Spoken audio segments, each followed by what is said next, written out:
একটি রিট পিটিশনে আরেকজন কো পিটিশনার হওয়াটা সমীচীন নয়। সংবিধান পুনর্লিখন হবে না সংশোধন হবে, এটা রাজনৈতিক বিষয়, এটা রাজনৈতিকভাবেই মীমাংসা হবে।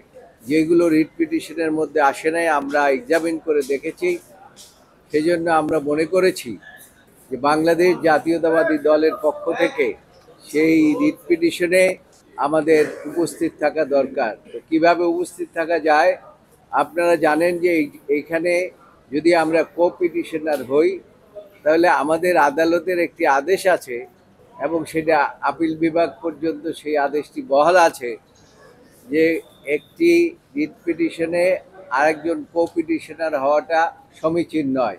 এই দৃষ্টিকোণ থেকে আমরা ইন্টারভেনার হিসাবে আমরা একটা আবেদন দাখিল করেছি 13 নম্বর আদালতে ওই রিট পিটিশনে পক্ষ হিসাবে বক্তব্য রাখার জন্য এবং আমাদের যে বক্তব্য সেটা প্লেস করার জন্য।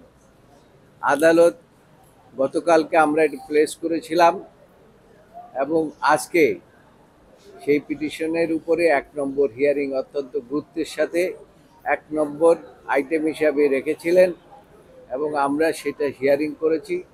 হিয়ারিং করার পরে আদালত আমাদের আবেদন অ্যাকসেপ্ট করেছেন। সুতরাং এখন আমরা এই রিট পিটিশন হিয়ারিংয়ের সময় আমরা আমাদের বক্তব্য উপস্থাপন করতে পারবো এবং আইনের যে সমস্ত যুক্তি আছে সেগুলো আমরা দেখাতে পারবো। কবে শুনানির জন্য যেটা এখন পর্যন্ত শুনানির জন্য ডেট আছে 30 তারিখে। কোনো কনফ্লিক্ট অফ ইন্টারেস্ট নাই এই কারণে, বিকজ আমরা ওইখানে রিভিউ পিটিশন ফাইল করেছি আপিল বিভাগের রায়ের বিরুদ্ধে, আর এখানে 15 অ্যামেন্ডমেন্টের যে মূল অর্ডার সেইটা পুরোটা চ্যালেঞ্জ করা হয়েছে, সেইখানে আমরা ইন্টারভেনার হিসেবে অংশগ্রহণ করেছি।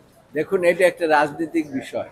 সংবিধান পুনর্লিখন হবে না সংশোধন হবে, এটা রাজনৈতিক বিষয়, এটা রাজনৈতিকভাবেই মীমাংসা হবে। এখানে আইনজীবীদের কোনো বক্তব্য এখানে উপস্থাপন করা সমীচীন নয় বলে আমি মনে করি।